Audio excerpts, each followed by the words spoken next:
and welcome to the program. The resignation of the government and the law on impeachment are on the agenda of the Verkhovna Rada this week. The Ukrainian Parliament chairman Andriy Parubiy has said that President Volodymyr Zelenskyi has 3 more days to table in Parliament his bill on impeachment, otherwise the Parliament will consider a draft law submitted by deputies. Now, to discuss this and other political issues, we welcome to our studio Oleksiy Poltorakov. He's a political expert. Hello, and thank you for being with us today. Good afternoon. So for the viewers to understand, without being too technical, let's first discuss the issue of the resignation of the cabinet of ministers of Ukraine. So President Volodymyr Zelenskyi has 3 more days to offer his own version of the document, and the resignation of the cabinet will be considered on May 30th. Now, according to you, will Zelensky offer his own version before the deadline, and what are the possible outcomes here? Technically, Zelensky, with his proposal to stop this cadence of parliament, is on situation of some lack of initiative, because he proposed to the parliament the brightest answer, the simplest answer: no coalition. But the parliament can postpone, can vote for nothing with the brightest explanation. As far as you said, we have no coalition for impeachment law, no coalition for election draft, no coalition even to stop the priorities of government, to make the government be intact in the in-charge regime. It's funny to say, maybe it's funny to say that all the powers, all the Ukrainian powers for half a year are working in so-called in-charge regime. We have a transformation of power from president to newly elected president. We have a transformation of power from this parliament to the next parliament in 2 months. We have a transformation on power from the former Security Council secretary to the newly appointed. The same situation with the presidential administration. So this maybe, let's say, lack of power is a kind of format or a formula in which our powers are mostly government, but not only, I mean the parliament, even the judicial branch are working. And this may be the brightest example how to formulate, how to make the legal process within it. Every law could be discussed, but could be postponed. There is no political will and there is no political intention to vote for a significant law. Moreover, one of the problems Zelensky has, he doesn't propose the number of crucial laws, drafts on impeachment, on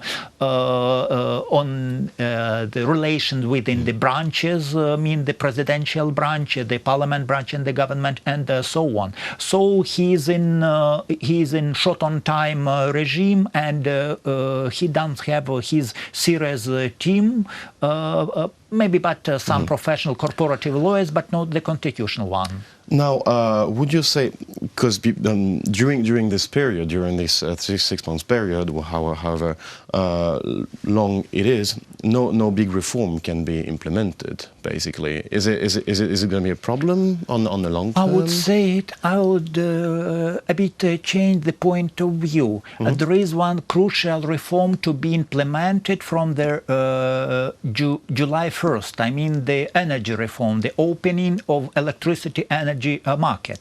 The reform is 98% ready, according to experts. Some political will needed, some technical bureaucratic details needed, and some legal support needed. But as far as we see from the top energy experts from Zelensky team, they are not interested in that reform. And the result, we have the preliminary letter insisting in that energy reform implementing.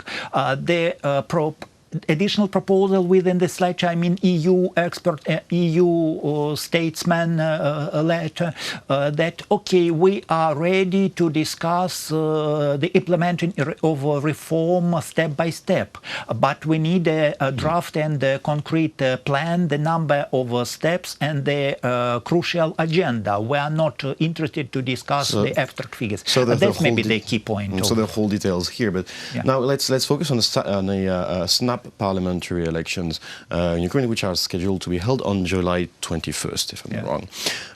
Who will benefit the most from this snap election, and can Zelensky benefit from, let's say, as in France, some sort of like Macron scenario where, you know, if there is a wave, and he can like use his wave of popularity to have a strong power in I Parliament. would agree with you, but up to a point that, okay, for now, the highest support has Zelensky party, but it has both internal problems and the negative tendency. The social support of Zelensky party is lowering step by step due to lack of key figures, due to lack of strategy, due to lack of state vision proposed by Zelensky, by his team, and due to the pressure of Parliament, due to controversial statements of both sides, actually.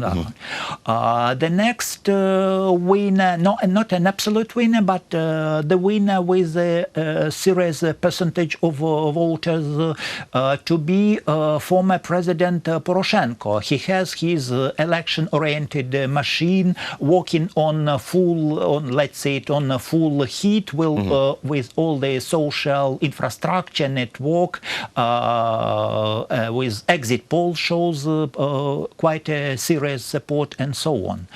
Winner number 3, the bronze winner, let's name it this way, could be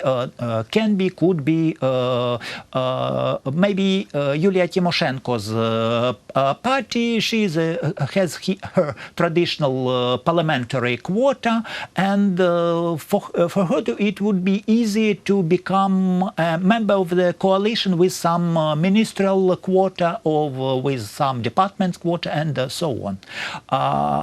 Not the loser, but the winner, something in between, could be a former Yanukovych party, party of regions or opposition bloc. Well, it's difficult to calculate because nobody knows will it come as the united bloc, the opposition bloc, or will it be divided into several blocks or semi-block and so on. Nevertheless, some 3, 5, up to 10% of supporters, it could be obtained as for now. So he will have to work with all forces, because he promised, his campaign was the promise of a new world, a new system, and here is the proof that he's already in front of the old system who doesn't want to be. I would say Zelensky is rather in some way of confrontation with the parliament, with the government, with the key structures. Moreover, he is in lack of a bright person to propose for the key position, the Minister of Defense, the Minister of Foreign Affairs, the Secretary of Security and Defense Council. So the crucial problem of Zelensky as a phenomenon, let's say it, is the lack of highly motivated people with social motivated support, as I said. That's interesting that you raised the issue of the key figures, because some of the people who have been announced to be close to Zelensky's Zelensky in his government are, let's say, a little bit controversial. I'm thinking about Andriy Parubiy, for example. He's a legal advisor. Not only, he used to work as Deputy Justice Minister of Ukraine in 2007. In 2013, he dealt with the issues of anti-corruption policy. He used to work under Yanukovych. He is not a new person, let's say, in Ukrainian politics. What does it show? What kind of message does it send when Zelensky promised that he wouldn't appoint friends or relatives or things like that in his circle, and when he appoints that kind of people? First of all, it would have been easier for Zelensky to announce such a person before the election as a team, to have a preliminary discussion, to prepare the public opinion for that, to prepare some political infrastructure for that, but it wasn't done, so now he is in a really difficult position. The problem may be number two, or in some way number one, is the legal background of his decree against the parliament. At least we are ready for constitutional court to be appealed for. Now we have an legal appeal from the number of people's deputy, whether the presidential anti-parliament decree legal or not. And in a month we could see if the constitutional court would have said that the decree is illegal, the electoral process would be at least postponed till its normal time. So nobody knows. And we have some start of such persons, such political forces like nowadays Prime Minister, either Prime Minister in charge or full Prime Minister. As far we don't have official parliamentary position, official vote whether Groisman is a full Prime Minister or not. But it backs us to the case, do we have at least de facto coalition in the parliament or not? But I tend to hold that in some days it was announced the issue of government in the parliament to be heard in some days. We'll see whether we have technical coalition or not. So we will follow that closely. But now, and to conclude this. His interview on a wider level. Recently, Volodymyr Zelensky has held a telephone conversation with German Chancellor Angela Merkel, and plans also to have a phone call with French President Emmanuel Macron. Now, in general, what kind of foreign leader, let's say, would Volodymyr Zelensky be for Ukraine? How does he present himself towards other foreign leaders right now? I would say Zelensky to be a kind of maverick in politics, it is, and international politics in particular. You can compare him maybe with Trump.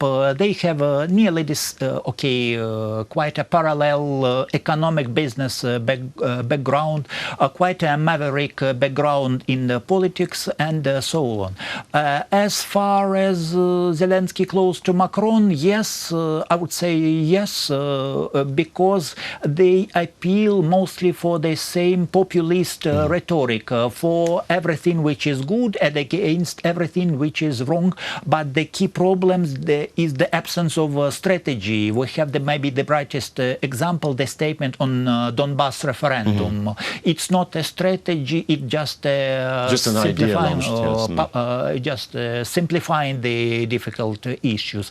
And that's bring us to the issue, what will be Zelensky foreign policy and his position in world politics. Now we can't transfer the absence of information, the absence of vision into a formula.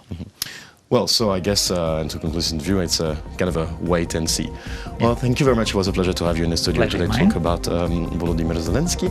It was Oleksiy Poltorakov, he's a political expert. Thank you for watching the program and stay tuned for the rest.